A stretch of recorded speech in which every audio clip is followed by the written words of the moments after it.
Okay, ladies and gentlemen, hello and welcome back once again to the Inside Analysis webinar series. My name is Eric Cavanaugh, and I'm very excited to have a special event for you today. This is going to be very interesting stuff. I met some really interesting world characters here who are doing some fascinating work around intellectual capital, and the title of the event, as you can see, is Intellectual Capital, Measuring Tacit Knowledge. So, who we're going to be hearing from today? Ludo Pease, as in peace on earth. He was just joking. He's the founder and president of Areopa Group, a very cool organization that does some really compelling work in the space of intellectual capital and really trying to understand things like tacit knowledge. What does that mean? We're going to find out today. So I'm just going to set up Ludo with some abstract concepts here. This is one of my favorite quotes from Yogi Berra. Those of you who don't know him, you should look him up because he's hysterical.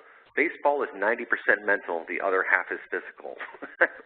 He's playing around with some numbers there, and the point I'm trying to make here is that we often use numbers as if they are some sort of crystal clear representation of reality. Well, they are if you have 5 apples and you say, I have 5 apples, and you really have 5 apples. Well, there you go, there's 5.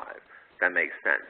Numbers don't lie, as they say, but they certainly can be used and abused, and they're not always that accurate. Facts can be quite misleading, for example. So we have to understand that words, when we describe things, words are metaphors, and communication is actually quite difficult. I think a lot of times we take for granted that people understand what we're saying even when they don't. And that's a hard thing to ascertain. You have to ask people questions and really make sure they understand, and even still, they could theoretically understand what you're saying and still not get it.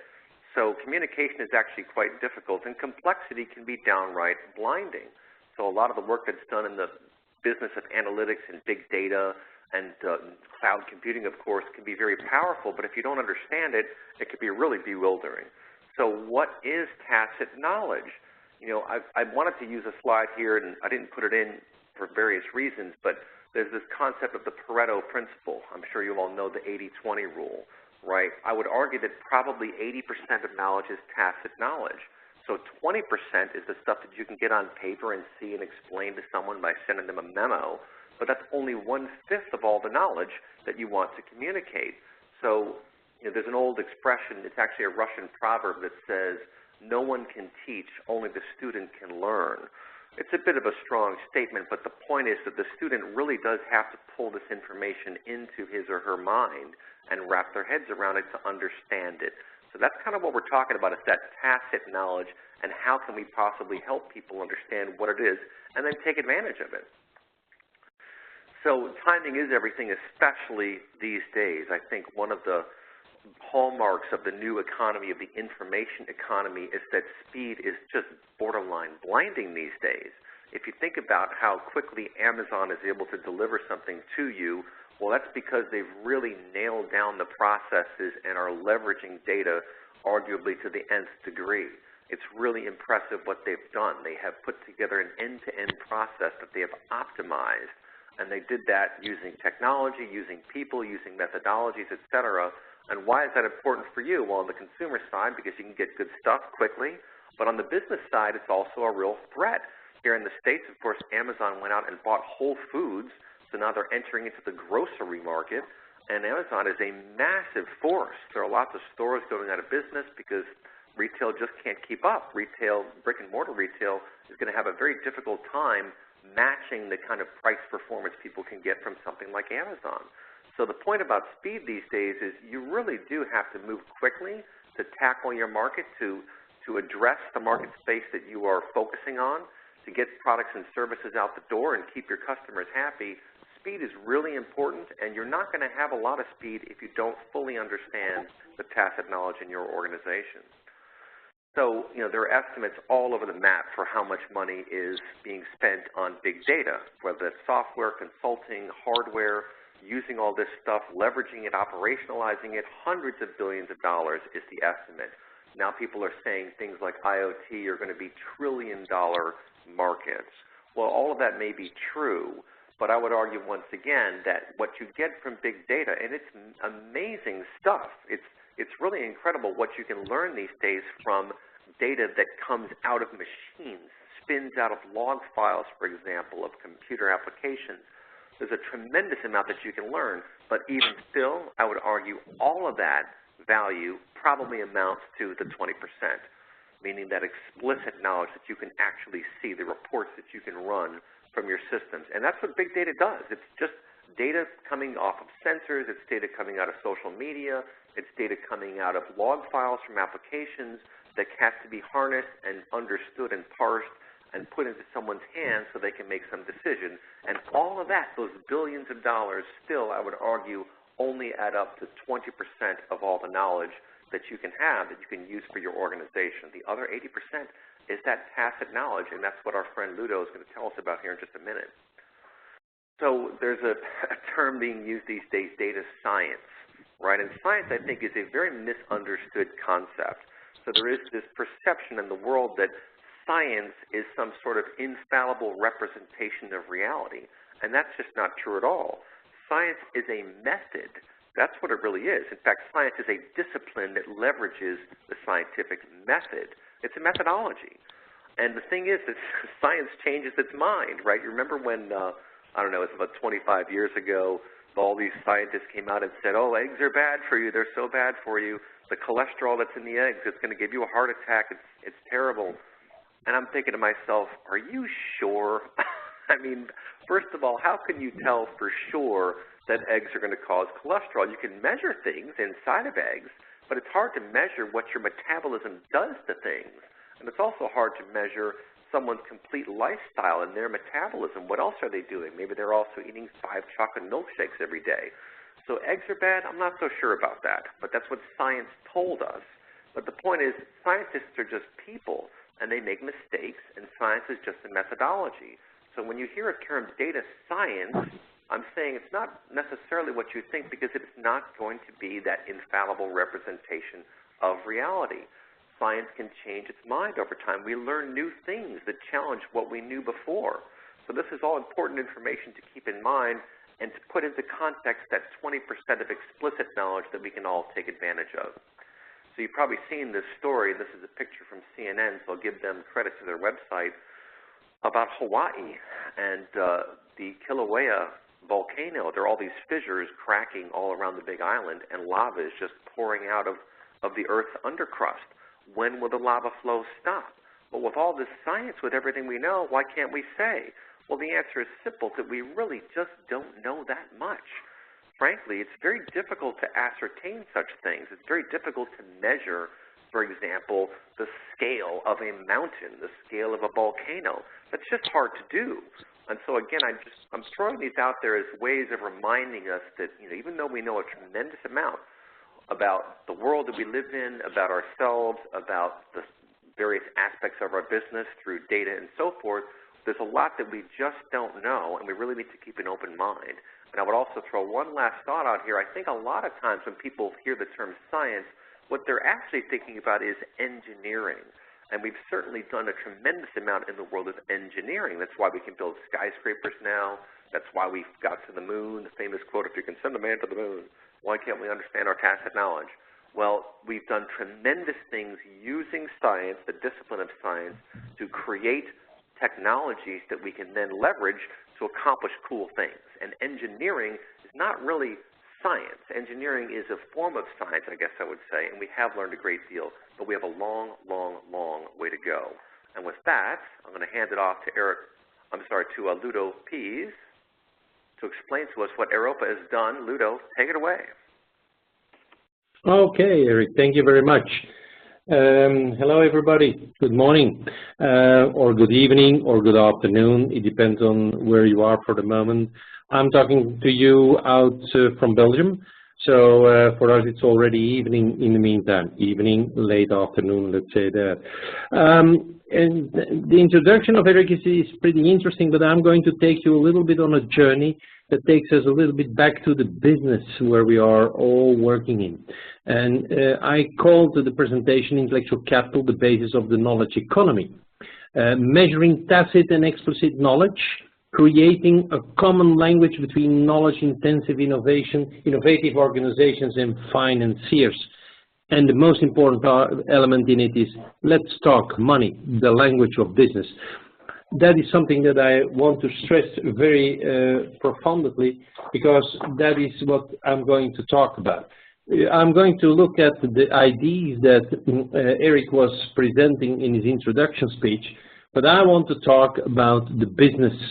And the business is something that we all know very well, and the business in many cases is driven by accounting and people and investments and, you know, all those managers who say the most important asset are my people's, and then you go and look at the balance sheets and they aren't there as an asset, they are there as a cost.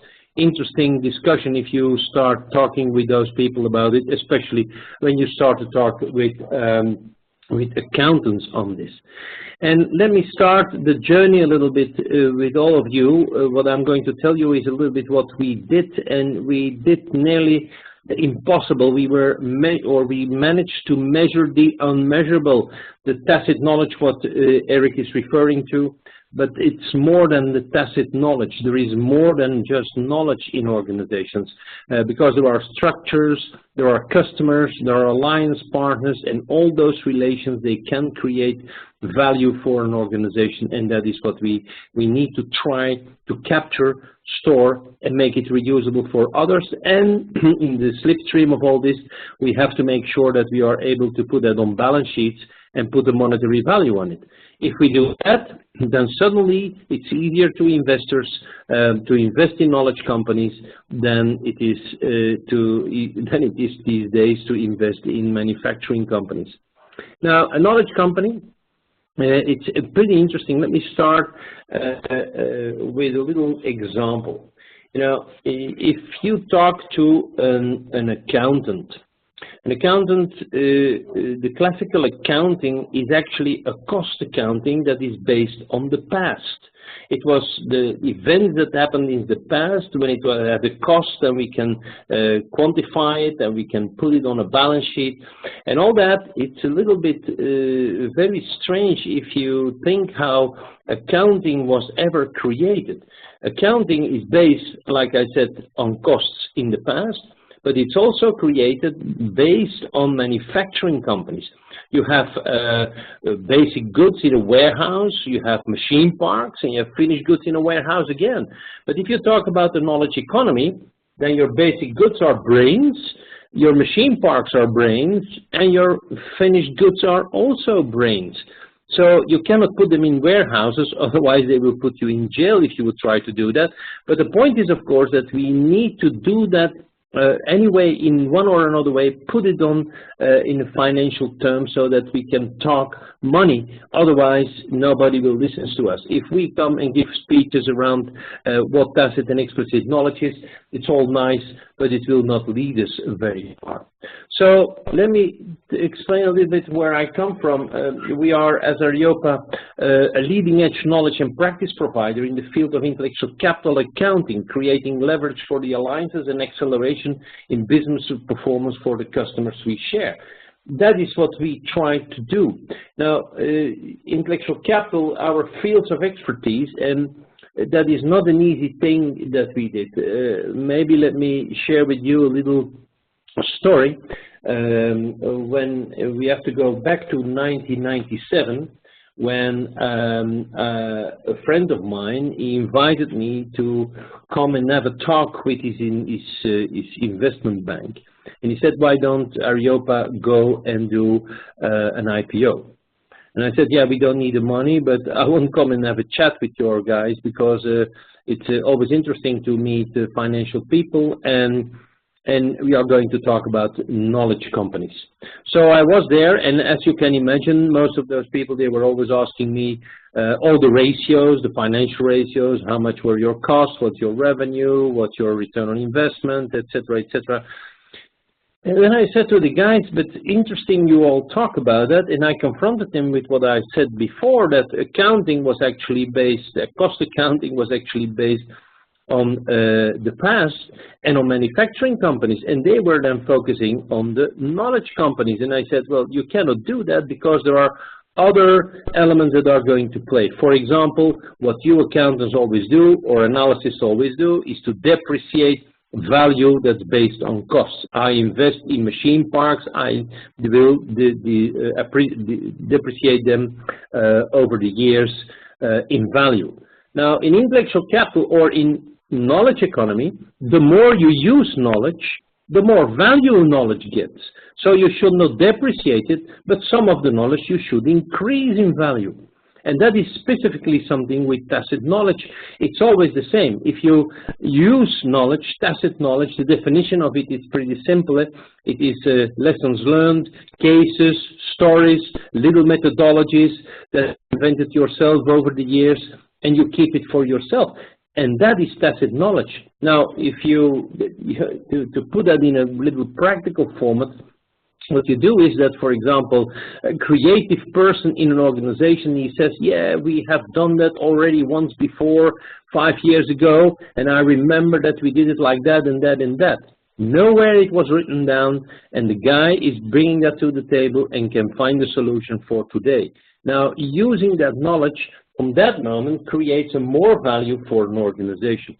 Now, when I talk to those analysts from the bank, of course, you can imagine that they didn't like what I was saying, because they said, yeah, but you can say that, but our basis of what we always learned is that we have to look at the costs and that we can look at the classical balance sheets and the goodwill which is on it, etc., etc.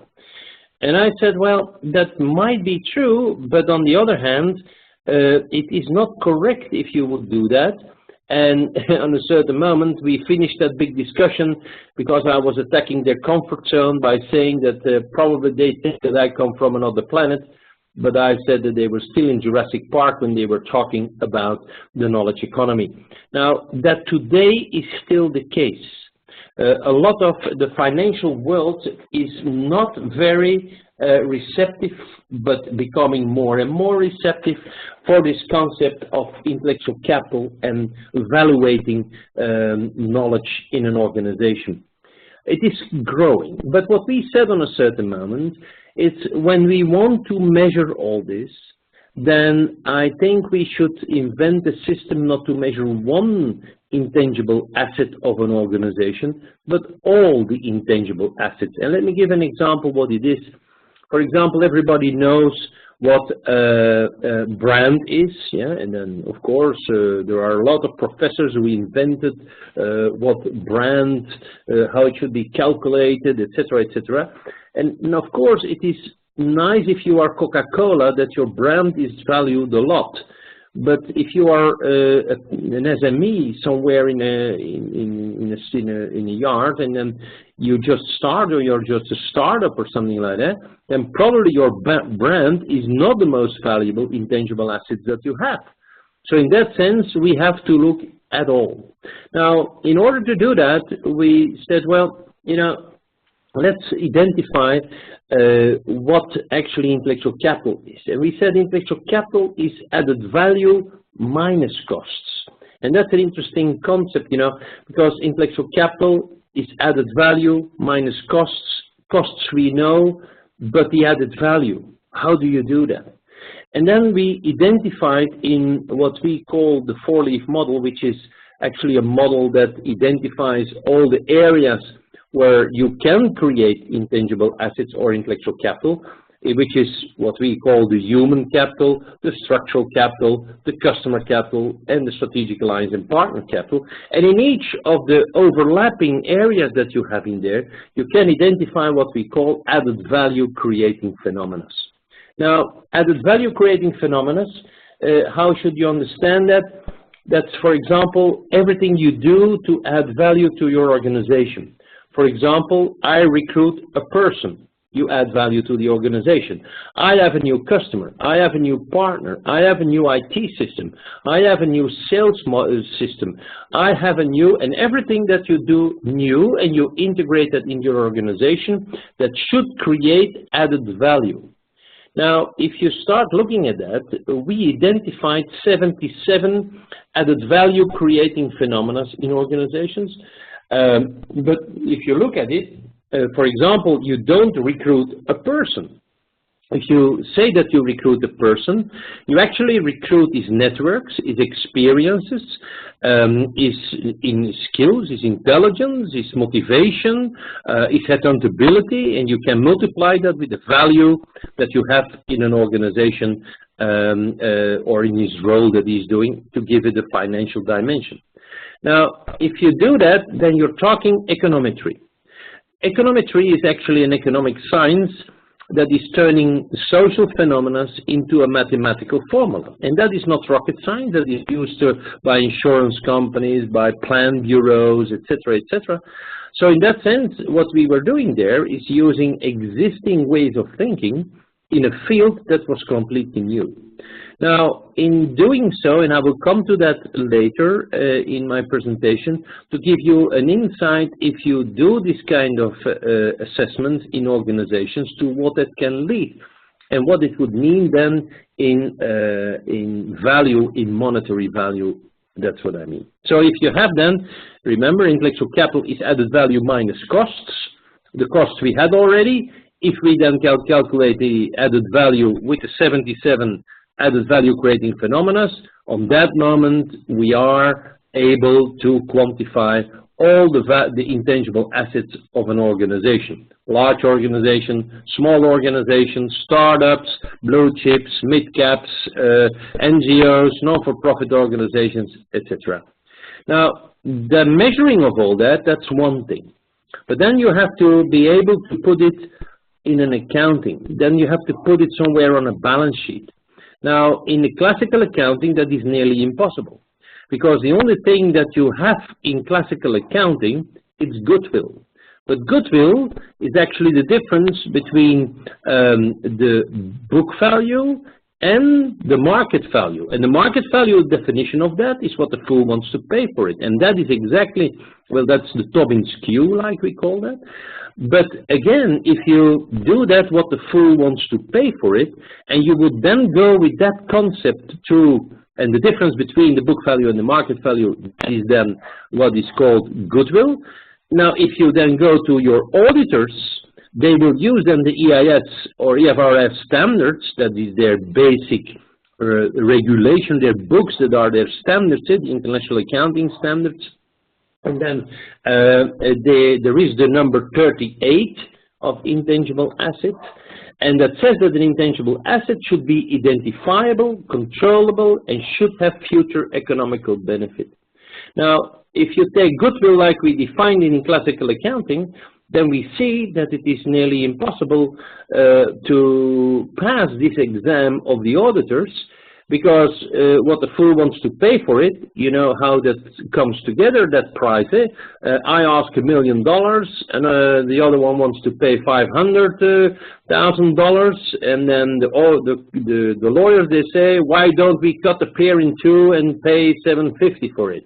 Now, you know, that is not what I would say an identifiable activity. It's also not controllable, and it surely has no future economical benefit. So in that sense, goodwill would never be considered by auditors as a real value on your balance sheets, and that's what everybody experienced when they put goodwill on their balance sheet. So what we did is we said, you know, we have to come up with a complete new accounting system which is consolidatable with the classical one, because classical one is calculating costs and accounting costs and reporting that in classical balance sheets. And what we did is we developed a complete new accounting system that is following the same rules of maturity, validity, etc., of balance sheets, based on the same processes. Only the accountable events are different. The accountable events are for us the 77 added value creating phenomena, because that is what you then have to do. So we created an accounting starting from scratch, from journal entries, the ledger, the accounting rules, the valuation rules, and everything. And the output should be consolidatable with classical accounting, which gives you then, on that moment, the total value of an organization. And you will see later on in the cases that I'm going to present you what it means. Now, the only thing with the auditing, yeah, that's our number 3 here, intellectual capital auditing, the IFRS and EIS. Slides? Hey, real quick, Ludo, I don't know if your slides are moving. What slide are you on? I'm still at slide 3, and I'm at point number 3, right? Okay. No. So I'm still there, right? Okay, good. I see auditing. So what we are doing there is the EIS 38 that existed already since 1977, and it was created back in the past when people were saying, you know, accounting is in order to compare organizations with each other. And people said, yeah, but I have an engineering department and you guys don't have, so it means that my organization is more work than yours. So the accountants of that time, they came up with a solution. They said, you know what, we are going to activate the costs of your engineering department, and then you can depreciate it, and we can consider it as an asset.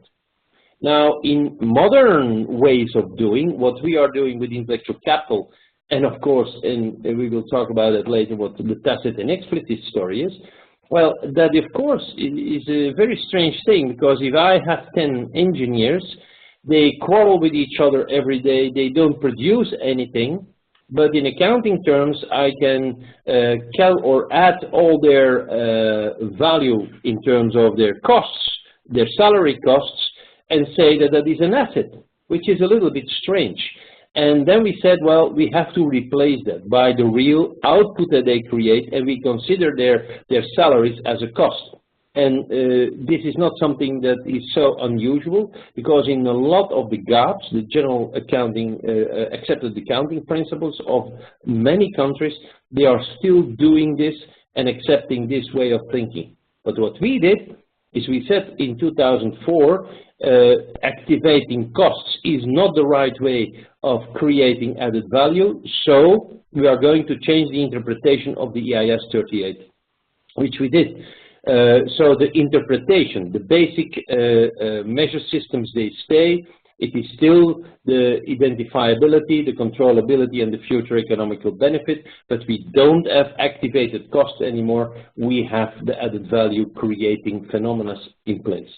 Now, of course, when we developed the measure systems to measure intellectual capital, tacit and explicit, and I will come to that in a second, we can account it, we can ask the auditors to put their rubber stamp on it, then we thought that every organization would be really in love with all this, but how wrong can you be? Because nobody is interested in a new accounting system. So therefore, we had to come up with what we call the IC application areas, where we said that we are going to identify what you can do with intellectual capital if you would account it and you would have it audited, or if you would measure it. And there are many, and of course the most obvious ones, that's M&As, IPOs, return on investment calculations of trainings or transfer pricing issues, things like that, that's pretty obvious.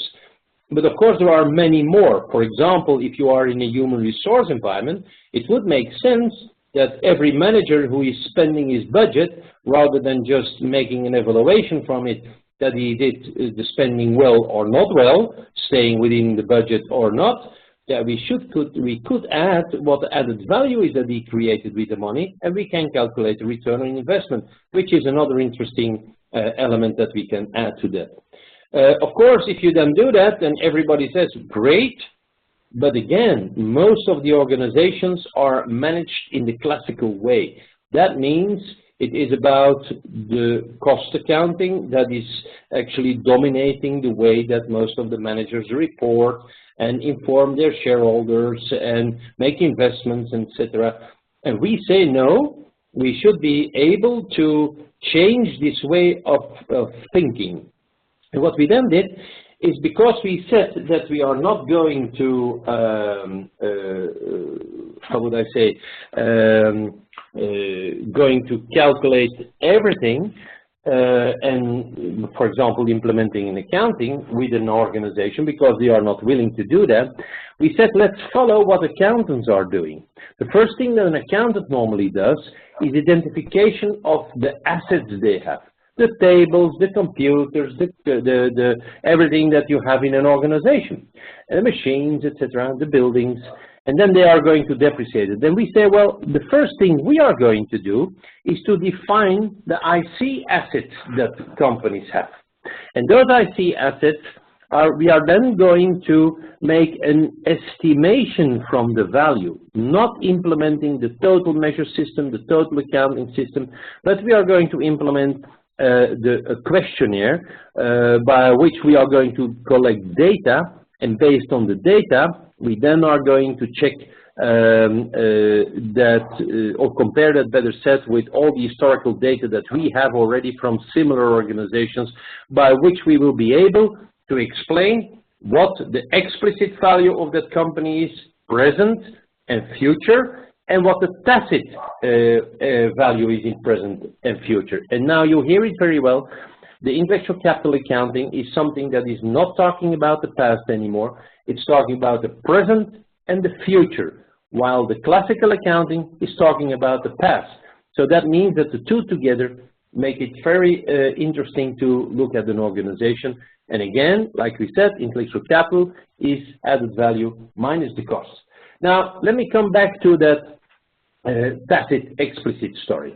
The point is that, let's go to 4, and maybe I'm not going to talk about that yet. Let's look at some examples here. Now, explicit tacit, present future value.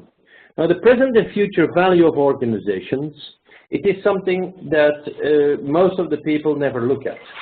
The present value of an organization is made by, like I said already, the 77 added value creating phenomena. Like I said, I recruit a person, I add a new partner, I have a new customer, new sales systems, etc. Now, if we want to have a clear view on all that, I'm going to give you now an example of an SME, a small company. This is what I'm going to show you is a real-life case of a Finnish company.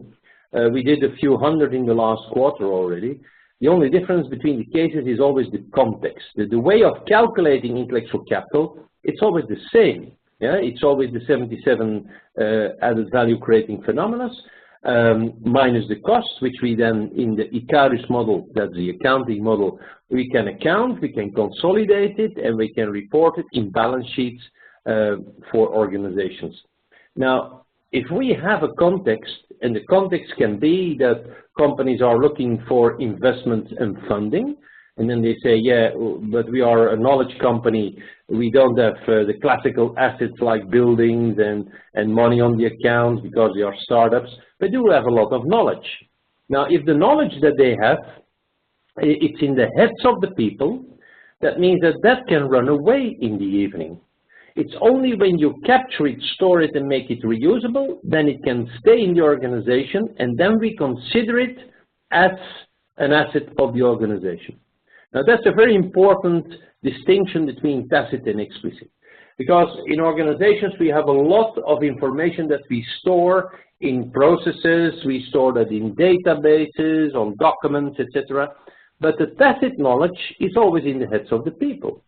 Now, if we have a good view on that, then if you are an investor and you would be confronted with a company that has a very high present tacit value, then of course they will say on a certain moment, well, I don't dare to invest in you, yeah, because if those people run away, the company is worth nothing anymore.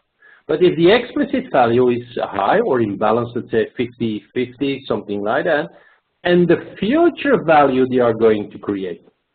Think about a CTO who is then saying, he's a CTO of an organization in biochemicals, for example, and he's saying we are going to make new molecules, we are going to make new medicines, for example, and he is making an explanation, and then imagine that there is a venture capitalist sitting there listening to all the things that that CTO is saying.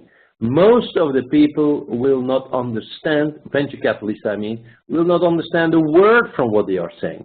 It's only when we would be able to transfer that ideas from the CTO in a monetary value, that suddenly our investor starts to understand it, especially when we say if the tacit knowledge is very high value, yeah, that is risky, that's could be a liability, but it's surely a risk, and the explicit value is that. Now, let's have a look what it means if we really look at an organization that has this.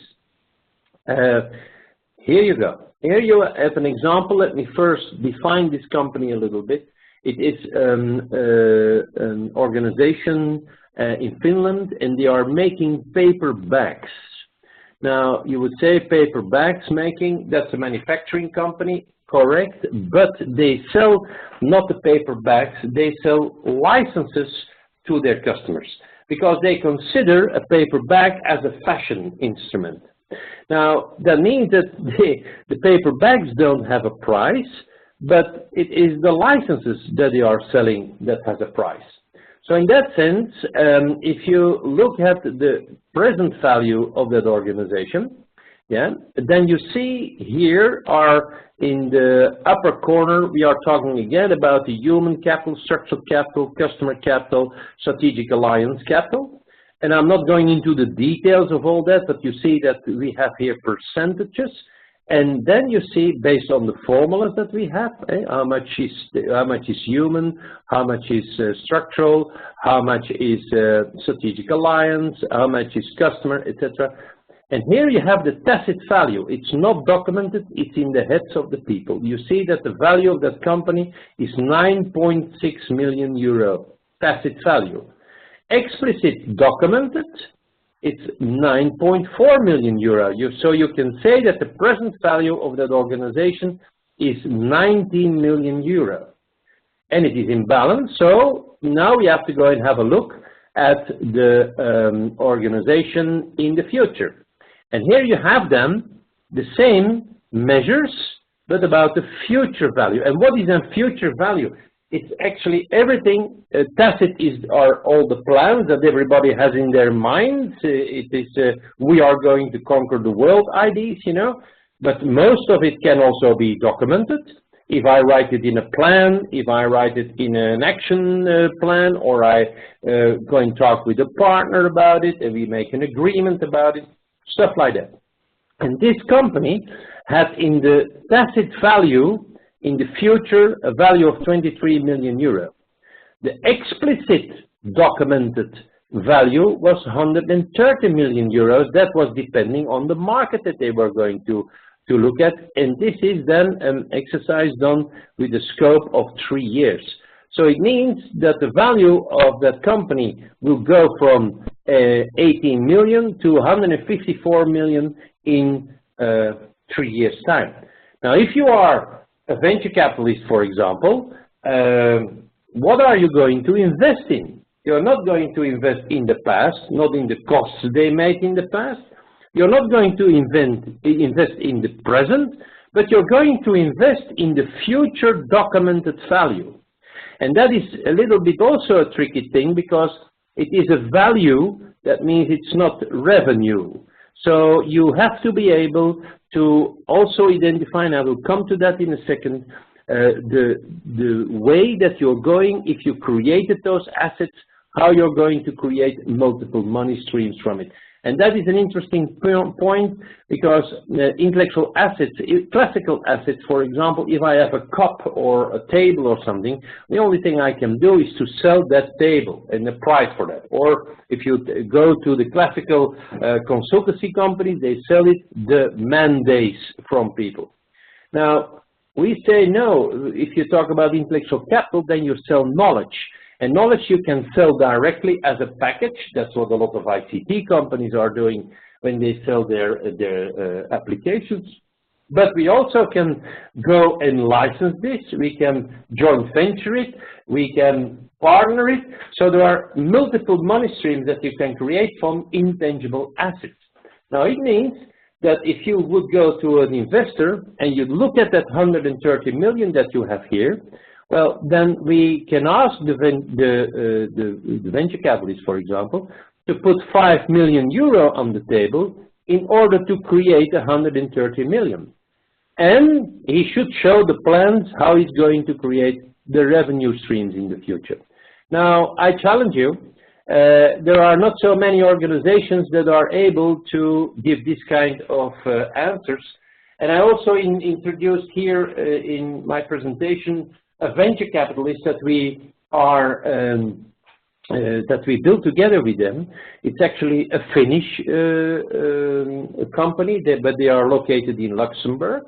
And if you read it, I'm not going to read in all the details, but what they try to do is they only invest in intellectual capital in the future. They don't invest in classical assets. And that's an interesting thing because they believe in removing venture from venture capital, that it creates more certainty. And let me explain that. If you take a lot of venture capitalists that you know today, what you see is that everybody knows that the knowledge economy is everywhere around. It's now, for the moment, 84% of our economy is intangible assets. It's knowledge economy. Now, if what they try to do, or what venture capitalists normally do, they say, yes, we have to do something with that, but they don't understand very well how you should measure all this. Now, imagine that you have those present and future value calculations that I just showed you, but if you are a classical one, you don't understand that very well because you don't know where they get it from. But in the classical approach, what they normally do is they say we are going to take 10 million euro out of our budget of every year, and we are going to invest it in 10 different companies. Now, you remember that I said the CTO, he is then listening to, or talking to the VCs, but not in monetary terms. He's explaining his plans. The VC doesn't understand. But the VC says, well, the guy looks good, and the CEO is also a nice chap. They look a nice team. You know what? Let's give them $1 million. That's the way that today, I call it out of the hip shooting. A lot of investments are done with venture capitalists. And they hope that out of the 10 investments they make, that there is one unicorn who will pay for the other 9 failures. Now, the idea of Apollonian is a little bit different. They are saying removing venture from venture capital. What they try to do is to say, well, you know, we don't want to just invest in unknown things. We want to understand the present and future value of an organization. So what we did for them is that we do this kind of estimation that I showed you now, just before, and we say, well, what the present value is, and what the future value is. And then we do that in 4 hours time, so it's not much work. And it gives you then this kind of tables because we do it on questionnaires, not and with educated guess systems, and then we can get those figures on the table. Now, what they then do is then, if they say we are interested, then we are going to check and do due diligence on innovation. And that's an interesting one because, again, my CTO, it could be perfectly possible that he's coming up with very bright ideas, but that the people in the processes in that organization always say, wow, yeah, but we don't understand anything. If the guy comes here, yeah, then and do this, then we don't know that it will work. That means that the organization is not ready to incorporate new innovative ideas. There are examples enough. If you know that Amazon has about 1,800 new ideas for their communication towards their customers a year, only 3 are implemented. Has nothing to do with the ideas, it has to do with the resistance in organizations for this kind of implementations. We call that an innovation due diligence because that's for the future. If we don't know what the future is going to bring, then it is pretty risky. Now, so what they did, we have an eye-level estimation for a large bunch of people, companies. Then we do for the ones that the venture capitalist is selecting, we do a due diligence, an innovation due diligence. And then they decide, for example, to give 5 million to create 130 million with all the connected revenue streams. Now, what we then do is take the risk away by putting a knowledge manager inside that organization so that he can learn that organization what the 10 steps are, meaning if you start with your IC assets and you do an estimation, then you know what is tacit, what is explicit. You have to turn your tacit into explicit if you want to create more value. You have to manage it, you have to safeguard it, protect it. That means that you have to make sure that it's legally, with patents, copyright and that kind of stuff, if you really want to make sure that nobody else can steal it from you. And then you have to create the money streams, and if all that is done, on that moment then you can implement an accounting system that is going to follow up. Now that's exactly the 10 steps that we ask a knowledge manager inside that organization who gets the 5 million in stage financing concept, and he has even a veto right on spending the money in order to create the value or end the money streams from the future value of that organization. Now that's the vision of our dear friends of Apollonia. Now that means that on that moment the risk is not that the others are going to pay for it. Yeah, the other 10 organizations have to pay, or one unicorn has to pay for the 9 failures. Here we try to make 9 successes and not 1 failure. I also have a slide in here that explains you those 10 steps that they are going through. I'm not going into the details of all that. You can read it easily afterwards and you know where we go to. Now, the next example that I want to talk about is a large organization.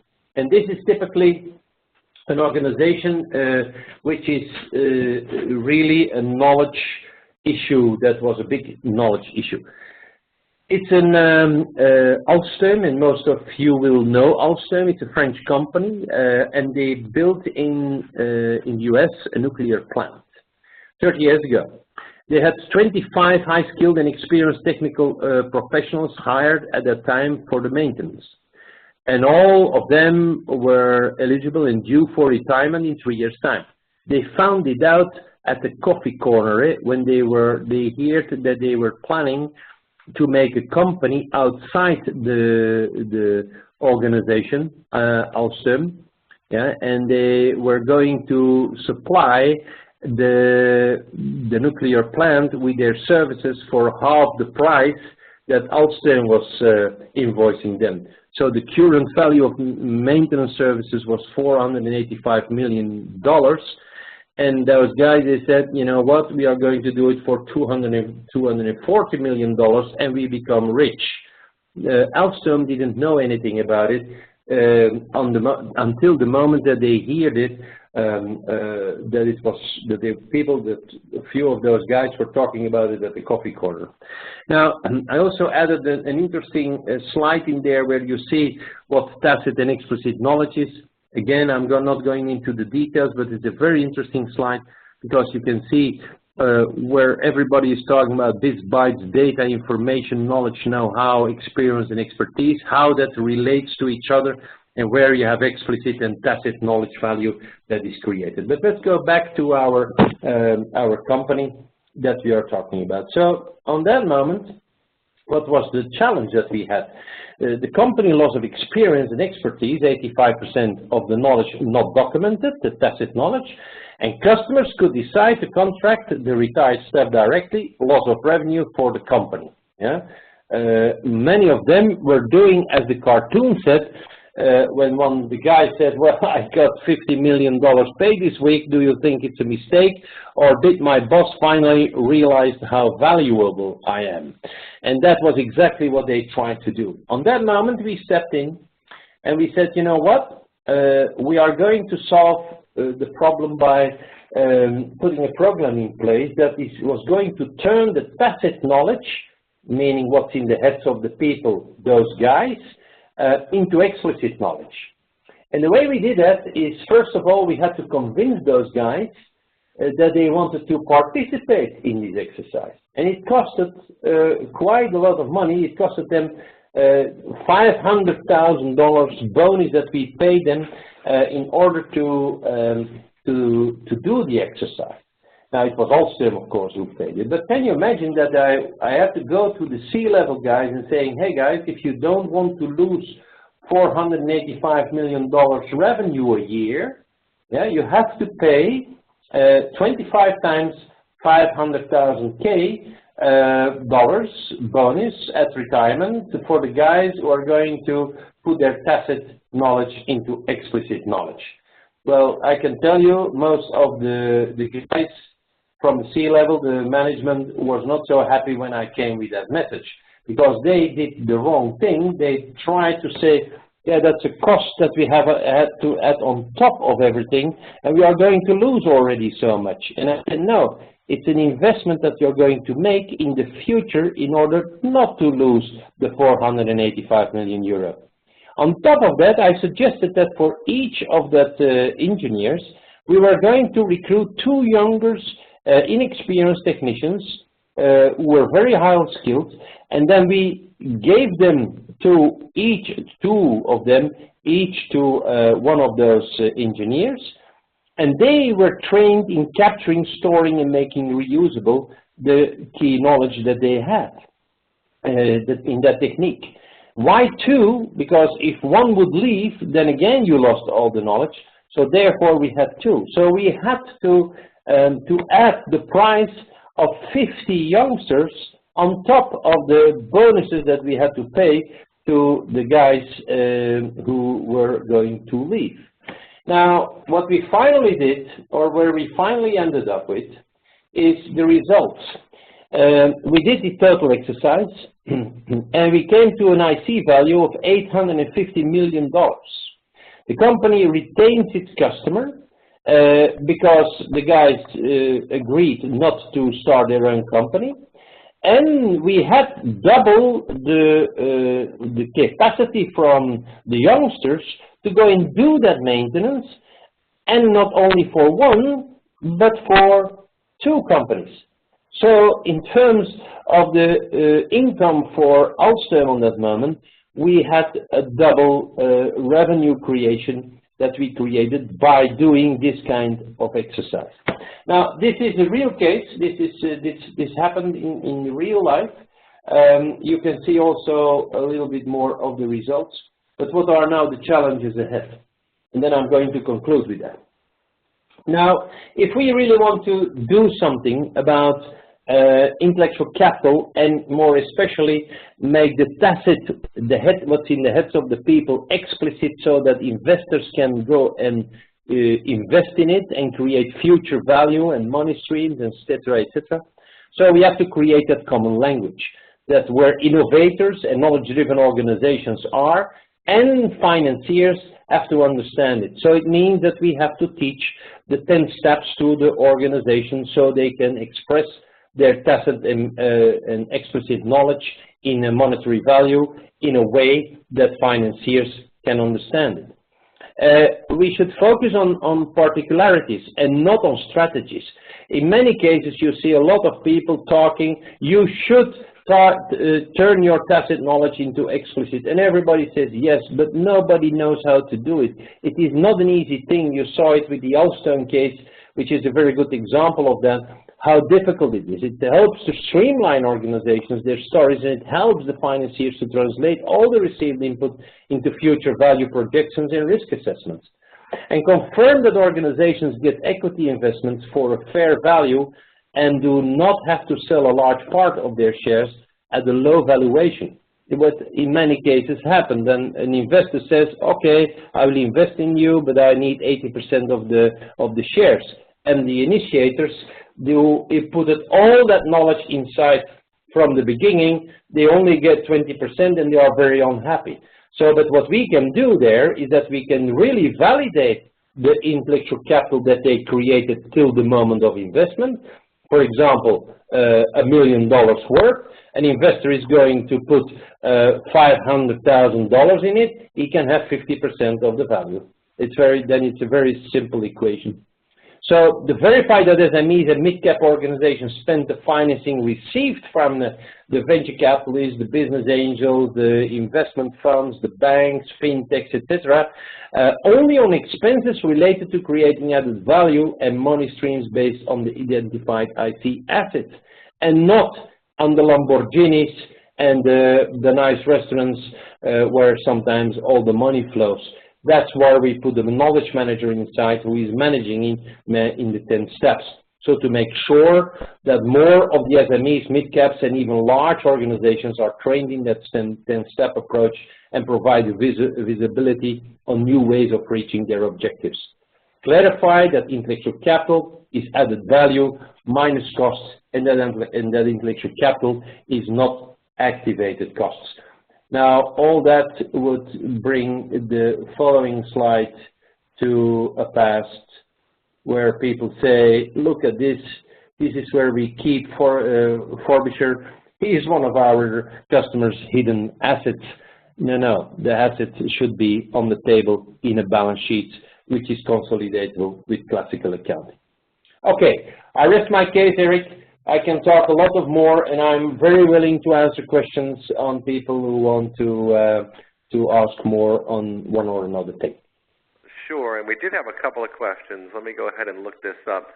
And let me, so here's one of the questions that came in early. What do you measure intellectual capital for? In other words, value of the IC metric use cases, company value is measured by the stock market, et cetera.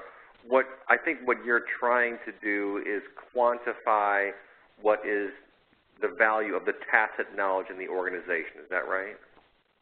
Yeah, not only the tacit, also the explicit, because that is the basis. That's owned by the company. The tacit is not owned by the company, and that is. But it's an interesting question when they refer to say, well, the stock exchange is then defining the value. But the stock exchange is the same thing as the concept of what the fool wants to pay for it. And I always challenge the people and I say, well, imagine that you're a CEO of a company. And, or let me take an example that I once had. It was a network implementing organization in Europe. It was a small multinational, 6,000 people. They were active in 16 countries. And the CEO once said to me, you know, they were on the stock market, and they said, well, our shares are valued on 7.3 euros a share. And he says, if I take all the cash money that I have on our accounts and the value of the buildings that we have, that's already more. But my 6,000 people are not reflected in the price of the shares. Now, can you do something about it? He said, well, we did. So we did the full calculation of the intellectual capital value of the total organization. And we came to the conclusion that the real value, including the people and the customers and the networks and the partners, etc., was a value of 23.7 euros a share. Now, of course, the stock market doesn't know that. And it is only what the fool wants to pay for it. And when there is news and then people like it and there is somebody who is coming, for example, a CEO disappears and then suddenly the price is going down. That's a very strange thing because the company it didn't decline in value because somebody is leaving. It would be terrible because it might be the tacit knowledge that is gone. But what we did is to start a communication. And we started a communication by which we said, well, we are going to publish in newspapers what human capital is. And we did that in many weeks, over many months even. And each 2 weeks we had a new article about value creation in that company. And we didn't do anything. The only thing we saw is that on the stock market, the value of the shares was going up. Finally, the company was sold after 2 years later for 18 euros a share. And before they were worth 7 euros. And they didn't change anything. The only thing that they did was making the value of the company visible, transparent. And they did that at that time, or we did that at the time, by putting that in the newspapers around stories that we built. So that is an example of what you can try to do. It is not just what are we going to try to measure. We are going to measure the 77 added value creating phenomena in the organizations, all of them. That means all the intangible assets of the organization. And that is creating the value. And many of them it will be then reported in present and future value, and in each present it has a part tacit, it has a part explicit. In the future value it has a part tacit, it has a part explicit. And the more tacit it is, the more dangerous it is, because then I wouldn't invest in it as a venture capitalist by saying, well, if the people run away, yeah, what are we then doing? Let me give another example of a case that we once did. It was in France. It was a consultancy company in purchasing techniques, and it was an organization which was, they had 20 people. They were led by a guru in the field, wrote books about it, and he was very well recognized in the market as a big expert. Now, he decided that he would go and retire. And, you know, he made the price of his company. And the price of how people make that then is that they say, well, I want to buy a yacht, I want to buy a new car, I want to buy a new house, I want to give money to my daughters and my sons. And he added this up and he said, well, the cost price of the company should be 20 million. And then he went to his accountant and he said, what's the price of the company? And he did the discounted cash flow net present value calculation exercises, which are statistical exercises, have nothing to do with the value of an organization. It's based on the past and assuming that in the future it would stay, everything would stay the same, which is of course not true. And he came to 1.6 million. And then there was a big quarrel between the owner and the accountant, and both of them were wrong. And then they had a potential buyer. And he finally said, or they finally said, well, actually he talked to the accountant, and the accountant said it's 1.6 million. But also, the guy knew that the guru was going to retire. There goes the tacit knowledge. Eh? The networks he had, the ideas he had, the innovation he had, there it was gone. And he says, oh la la, but 1.6 million, that is a lot of money when those guys are leaving. And there were another two other guys who were going to leave because they were close friends to that guy.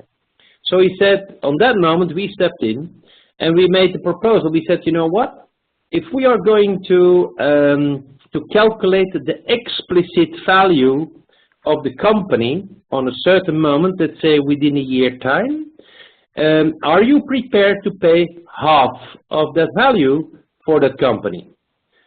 And the guy said, yeah, if that's the case, and I have all the networks and everything like that, then it's fine for me. So we did the exercise. We finally came to 4.8 million euro, half of it. It's 2.8 million. And the guy paid the owner 2.8 million. And now comes the moral of the story. The guy who bought the company said, the company was not worth 1.6, but the company is definitely worth 2.8 now. Now, that is an example of what it means turning tacit into explicit. It's considered as an asset. Then you can work on it. For example, how do you transfer networks? That's a very interesting one. A network is somebody has a network. But how do you how you make it explicit? Well, you can, for example, if I have some relations, I take two of my colleagues with me that I introduce also to that network, or those persons that I know in that network. Of course, they don't know him in the same intensity in the beginning, but even if I would leave, the company can still go to those people.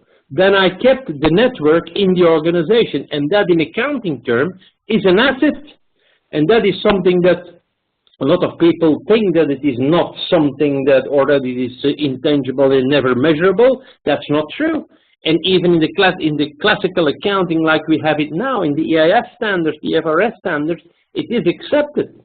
The only thing that you need to know where to look, and that is the big challenge, and that are the big exercises that you need to do to come up with that kind of frame that I just showed you with the present and future value, tacit, explicit in all the categories of that example of that Finnish company.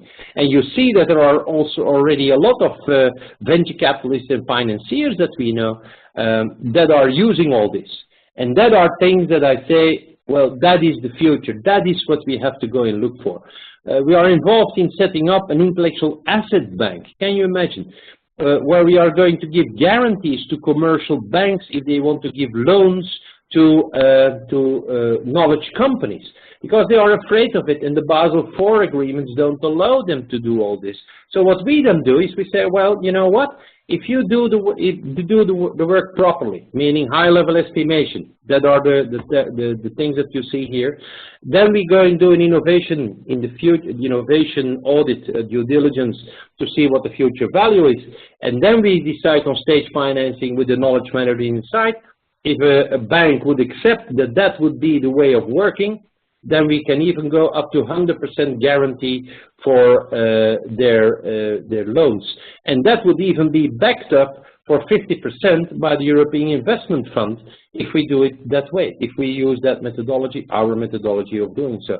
So it is not something that is so far away, it is happening on this moment. Eric? Really cool stuff. We have another question about, let me see here. I expect that publishing the value of IC will reinforce the value based on the employees seeing the published articles. This is actually a pretty good point, because what the attendee is saying here is that just crystallizing what that knowledge is, that's the value to the company. That's the value of the company, of course.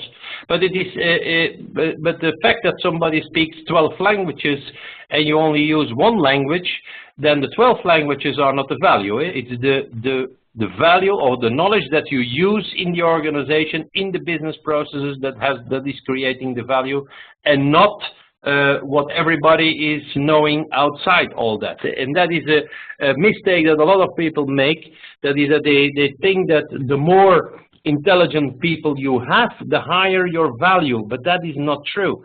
It is the processes that you have and the way that you deal with your customers in your processes and the knowledge that you need to use in those processes.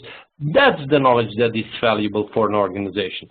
And I'm not talking about the value of an individual. And there's a lot of mixing up there, that people think that the value of an organization is the adding up the value of each individual. That's not true. It is what the people are using as knowledge in the business processes in order to create multiple money streams with their customers. That's the real value that you create, that you have to look for in organizations. Yeah, and what's the collection methodology? I mean, obviously you're having meetings, you're taking notes, you're storing information. How does that get stored? Just unstructured documents, Word documents? I mean, there are so many interesting ways you can store multi-dimensional data these days. Can you speak to that quickly? Okay. All right, let me answer that.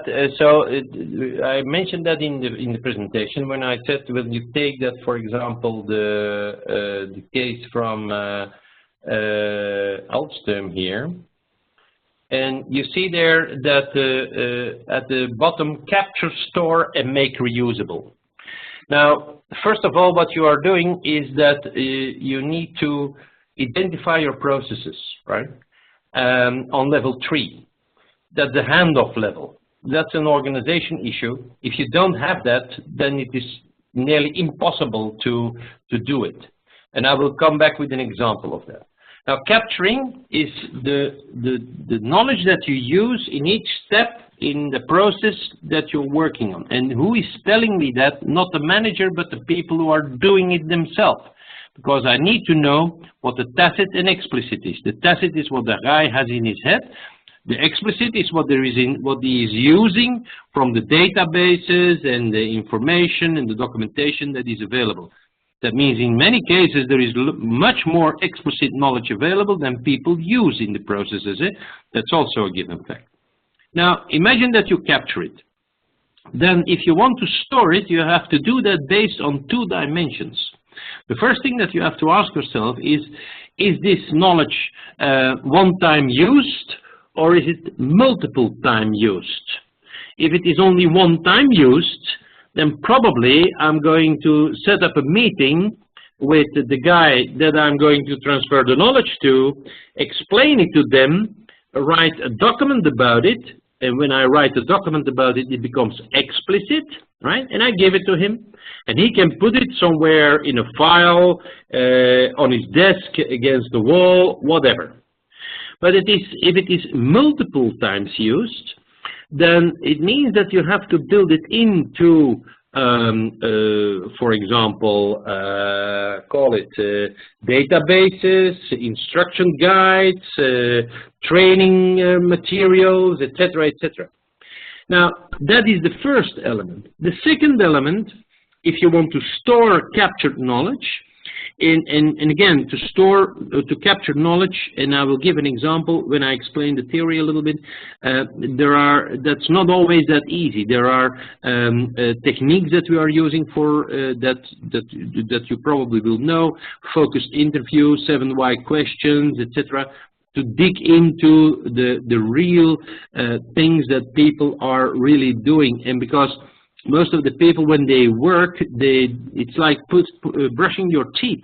Nobody knows how you do that, but everybody does it differently. Now, I need to focus and even record it. When we did the Alstom case, there was a lot of videotaping and stuff like that on it. Anyway, then storing, you have to ask the second dimension is that you have to say, well, is it knowledge that I capture for my own use? If it is for my own use, I will probably write it in a little black book, and I keep it with me, right? To the donkey britches, to remember what you should think about if you have to do this and that and those. And then you can have knowledge that you say, I want to share that with my boss. That's a one-on-one. Maybe I send him an email then. Or I have to share it with the team. Then maybe I can, in the team, make a little report or a little meeting or stuff like that. Or if I have to share it with the group, then maybe I will set up a center of practice. Or I have to share it with the company. Then I make maybe a newsletter. Or I have to share it with the world. Then maybe I make a website from it. Just to give you an example that the kind of knowledge that you are talking about will have different ways of storage that you need in order to make it reusable afterwards. And in the reusability, you will understand it very easily why I say that if you use knowledge or that you use a system to report knowledge, for example, in the COP or a newsletter or a website, that is not with the focus on the transition from it, that it has to do with your business processes, then the first newsletter, it will be good. The second one, not so good anymore, and the third, nobody will read anymore, and the fourth will never be issued anymore. That are the things that you see each time happening in the classical knowledge management situations where you say, well, you focus more on the techniques than on the reason why you do it. And that is, I think, the most important part. The reusability is then, of course, the fact that you have to make people study that. You have to come to those trainings. You have to do it and follow it. Otherwise, you will not get your job, for example. This kind of things you need to do if you want to talk about capturing, storing, and making it reusable. And let me give you an example of a very simple thing. If you talk about, well, I have an experience with a company, and that was a bakery company. They made cookies, biscuits, and a large one. It was part of the Campbell Group. It was called De Lacre. They are here in many countries here in Europe. And in one of the factories, there was a guy who was igniting the ovens every morning at 4 o'clock. And on a certain moment, that guy was retiring. And management said, whoa, that was a very expensive guy just to ignite ovens. We are going to recruit a very junior guy who knows nothing, right? And so they recruited the guy. The boss said to him, listen, you have to ignite at 4 o'clock in the morning the ovens. You have to check that the cookies are not black and that they are good. And if there is a problem, you call me. So the first day, poor guy starts the ovens. He goes and looks at the output of the ovens. There were many ovens, and all the cookies were black. So he called his boss and said, boss, the cookies are black. And the boss was angry, and he came there, and he looked at the panel, the control panel. He tried to get it right, couldn't get it right, called engineering, called the quality assurance, etc. Nobody could get it right until somebody said, why don't we call John? He doesn't live so far away, that's the guy who retired. So they called John. John took his bicycle, came there, and he saw what happened, and he went to the control panel, he turned a few things, and he said, voila, the cookies are good. And then how it comes. And then people said, but what did you do? He said, what do you mean, what did I do? Well, yeah, what did you then do? And he said, yeah, I just put it right. Yeah, but what did you then do? And he couldn't answer it. And now comes the point what I was making. If you don't take John through the total process, for example, we went to the start of the oven and we ignited the oven. He said, tell me what you do here. And he said, yeah, to ignite the oven, then you have to make sure that after 10 minutes you have to switch it off again for a minute and then reignite it, because there was a new alloy that was changed many years ago, and if you don't do that, then that alloy reacts differently in the other temperatures, and then all the cookies are black. Now, that is a real story, eh? So in that sense, you see, if you don't go step by step, and each time for each step are going to focus on it, and that is what most of the people don't do. They try to generalize. We are managing complexity, eh? We are not managing simplicity. And that is something that a lot of people forget, that we have to go through the processes, go dig into the details, and that is what we need to do. Otherwise, it cannot be done. Right. No, that's a good point. You have to be thorough in your exploration of the knowledge and thorough in going through each step of every critical process, right? You know, we have one more question that I'll throw over to you. We're going very long here, but I wanted to get to some of these questions. I'll throw this last one over to you. One of the attendees writes, so intellectual capital is like goodwill. It cannot be bought or sold. What do you think about that? No, no. Like I said, goodwill is an old-fashioned technique that is the difference between market value, what the fool wants to pay for it, and book value. The difference in between, the Tobin skew, that is goodwill.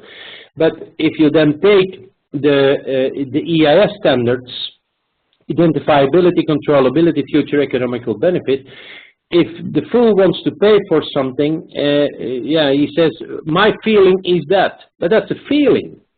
Yeah, that's gambling. That's like a casino. Yeah, and then you say, well, that's not identifiable, it's not controllable, and it surely has no future economical benefit. What most of the auditors in the world do is not accepting goodwill. They reject it from each balance sheet, because it's not identifiable, not controllable, and has no future economical benefit.